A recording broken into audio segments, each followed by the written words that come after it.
कदाचित थोडं स्वतःच्या लिखाणाबद्दल येईल, पण तोही अहंभाव टाळण्याचा मी जाणीवपूर्वक प्रयत्न करणार आहे. आम्ही 2 भाऊ वडिलांना घेऊन मंडणगड गेलो. मंडणगड म्हणजे 1969 सालातलं महाराष्ट्रातलं गडचिरोली किंवा भारतातलं अंदमान, ज्यांना काळ्या पाण्याची शिक्षा द्यायची आहे, जे सरकारी अधिकारी खूप प्रामाणिक आहेत, ज्यांची मंत्र्यांना अडचण होते, अशा लोकांना मंडणगडमध्ये तहसीलदार म्हणून माझे वडील आहेत. आयुष्यात 1 रुपया खाल्ला नाही आणि आयुष्यात 1 रुपया खाऊन दिला नाही, अशा वडिलांचं वय होतं 89. त्यांना घेऊन त्या जुन्या घरात आम्ही गेलो. घर मातीचं पडलं, वासे पडलेले, वडिलांना दिसत नाही. वडील वाशावरून हात फिरवत होते पायरीवरच्या. घराला पडली, पोचली, मग माझं बाळंतिणीची खोली, जे कोकणातलं सर्वसाधारण घर असतं, त्यांनी सांगितलं माझं इथे नाव असेल. आम्ही गवळून बघितलं, खरंच खडोली KR नाईक असं नाव आहे. मग त्या आठवणी उमलू लागल्या. कुठे पार्टिशन असायचं, पलीकडे तहसीलदार बसायचे, आम्ही चिमणीवर म्हणजे कमरे लावून अभ्यास करायचो. ते कोणाने तसेच होते, काजळीनी भरलेले. 3री 4थी अगदी 10वी पर्यंतचं शिक्षण त्या घरात. पहिली मुळाक्षर तिथे. याच घरात वडिलांनी पहिली हायस्कूलची स्थापना केली. एक तहसीलदार मनात आणलं तर काय करू शकतं हे आम्ही स्वतंत्रपणे अनुभवलो होतो.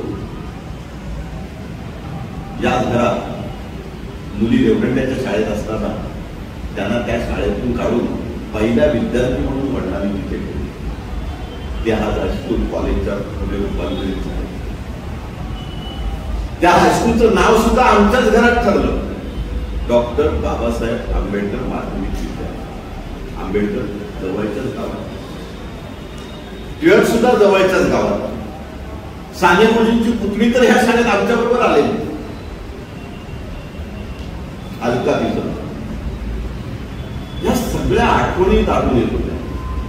त्यावेळेचं मंडणगड, रस्ता नाही, पूल नाही, साकोबावरनं जायचं. आमच्या डोळ्यासमोरून एक मुलगा वाहत गेला. समोर होळीचं मैदान, ते हिरड्याचं झाड, त्या हिरड्याची फळं कुठून आम्ही शाई बनवायचो. बांबूचा बोरू करून अक्षर लिहायचे.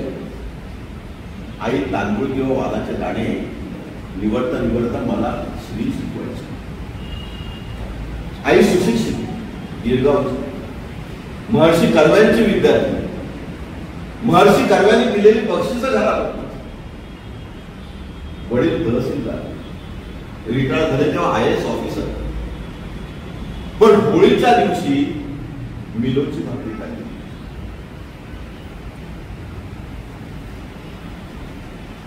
भाडोत्राचा भाडं देता येत नाही म्हणून सार्वजनिक संडास म्हणजे भाडोत्रासाठी ठेवलेलं संडास किंवा स्वच्छता करून लॉक झालेला आम्ही संक्रांतीच्या दिवशी बघितले.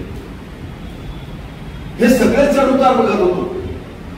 एक सच्चा तहसीलदार आज तलाठी 4 चाकीशिवाय फिरत नाही. माझे बाबा ज्यांना आम्ही अण्णा बोलायचो, ते खाल्ल्यावर दप्तर घेऊन, पोळी भाजीचा डबा घेऊन 32 किलोमीटर बांधकोट पर्यंत, केळशी पर्यंत, वेळ आली तर पलीकडे आंबेत पर्यंत लेवी वसूल करायचं. आणि हे लेवी वसुलीचा राग सरकारी अधिकाऱ्यांवर होता. कोकणचा कॅलिफोर्निया करायला निघालेले, स्वप्नपूर्ती करणारे तेव्हा बांधकाम मंत्री होते. तासगावच्या खाडीवर म्हणजेच भापरच्या खाडीवर पहिला पूल होणार होता. वसंतराव नाईक मुख्यमंत्री होते.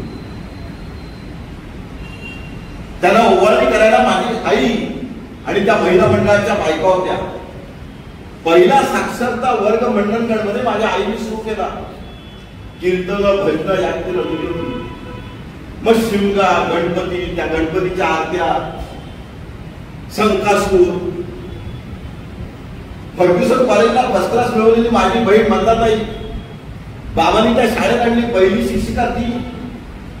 मग शेजारची शोभाताई शेठ, म्हणजे आज ज्याला आपण धडतुजली म्हणतो, त्या छाया फोटो स्टुडिओ आज महाराष्ट्राच्या दिसतात त्यांची मालकी, ती दुसरी शिक्षिका.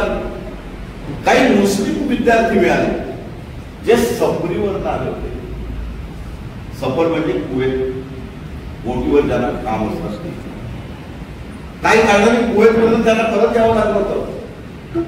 त्यांच्याकडनं पहिल्यांदा आम्ही पॉस्कीचं कापड आणि गॅमंडीची पॅन्ट बघितली. डबल घोडा शिक्का असायचं नाही शर्टावर. गावात सोनार नव्हता. एक कुणबी बाई ज्याला अंगण करताना जो बुरुम लागतो तो खणताना वारली, म्हणजे त्या खणकात अडकली. तिला काढायला खांडकर नावाची एक खांडकर बाई धावली. गावात ब्राह्मणांची कुटुंबाची 2 ते 3 असायची. ही खांडकर बाई म्हणजे अख्ख्या उभ्या गावाशी वाद. शेजारची कोंबडी गेली तरी हिचं कारल्याचा पाला तुटायचा. पण प्रचंड शिवभक्ती होती. या खांडकरबाईची मुलगी पुढे महाराष्ट्र भूषण असणाऱ्या नानासाहेब धर्माधिकाऱ्यांची सून झाली. हे सगळं गावाची रचना, गावाचे बदल डोळ्याने अनुभवले होते त्या बालवयात, प्राथमिक. आणि हे कुठेतरी लिहिलं पाहिजे, लोकांनी वाचलं पाहिजे, आपले अनुभव लोकांना समजलं पाहिजे. तसं कुठेतरी आलं म्हणा. सुविध पत्नी इथे आहे. वाढदिवस 50वा होता. 8 दिवसाच्या आठवणी ठरवून झाल्या. जशा सुचल्या तशा लिहिल्या. या सगळ्या अनुभव कथा होत्या. मी कसा घडलो हे थोडक्यात त्याच्या सोडतो. मग माझं मंडणगडचं लाईफ, अलिबागचं लाईफ, JSN कॉलेजचं लाईफ, मग वकिली क्षेत्रात आलेले अनुभव, तिथले भले बुरे अनुभव, या सगळ्या अनुभव कथा एकत्र झाल्या. बाळ लिहिलं गेलं. पुस्तक छापायचं हे नक्की झालं. पुस्तकाचे प्रकाशन कोणी करायचं हे नक्की झालं. प्रस्तावना कोणी द्यायची हे सुद्धा नक्की झालं. मनोहर जोशी तेव्हा लोकसभा अध्यक्ष होते. अतिशय जवळचे मित्र. हे एवढ्यासाठी की मनोहर जोशींना मुख्यमंत्री केलं तर पहिला पेढा भरवणारा मी होतो. मनोहर जोशी मुख्यमंत्री झाले ते अभिमानाने सांगावं असं वाटेल की ते 6 आमदार 1 रुपया न घेता शेतकरी कामगार पक्षाचे असताना, शिवसेनेची वागता असताना त्यांनी सकाळी 7 वाजता मनोहर जोशींना माझ्यासोबत पाठिंबा दिला. आणि मग मनोहर जोशींचं सरकार, सुधीर जोशींचं येणारं सरकार जाऊन मनोहर जोशींचं सरकार याचा गवाह मी होतो.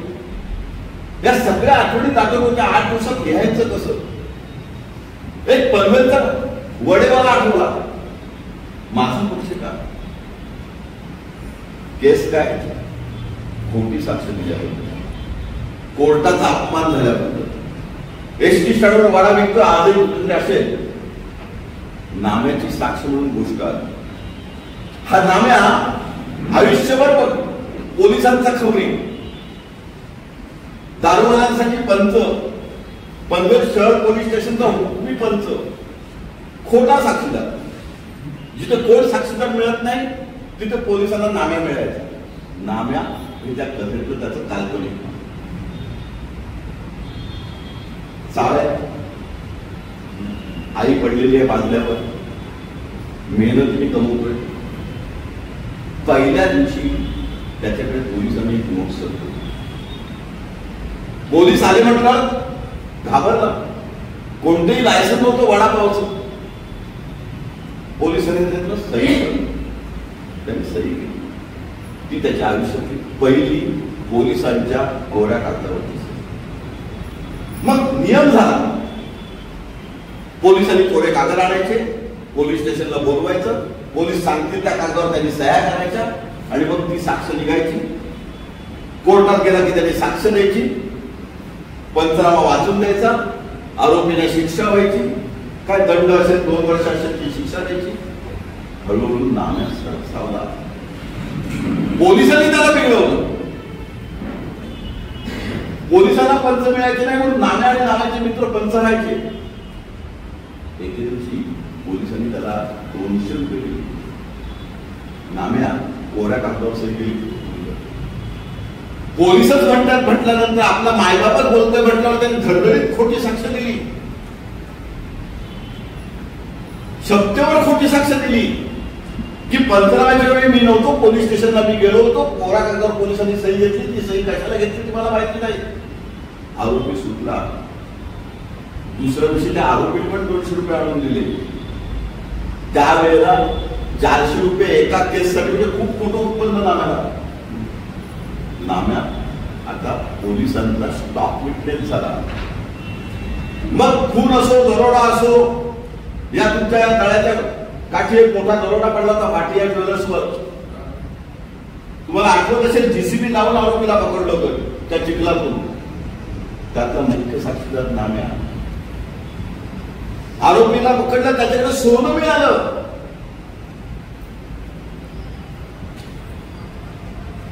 नाम्याने साक्ष दिली. आरोपी शिक्षेला गेला कारण तिथे त्याला काही मिळालं नाही. पोलिसांच्या कागदांप्रमाणे शिक्षा. नाम्याची वाहवा झाली. एक दिवशी वडा तळता तळता पार किंवा दिवा पाटलांचं इलेक्शन होतं. त्यांचं प्रोजेक्ट तिथे एसटी स्टँडवरून चाललं. मी बाकीची नावं घेणार नाही. त्याच्या समोर त्याच्या दादावर वार झाले. नाम्या काय बोलून रडला, पोलिसांच्या पाया पडला, माझ्या भावाला मारलंय, त्याला वाचवा.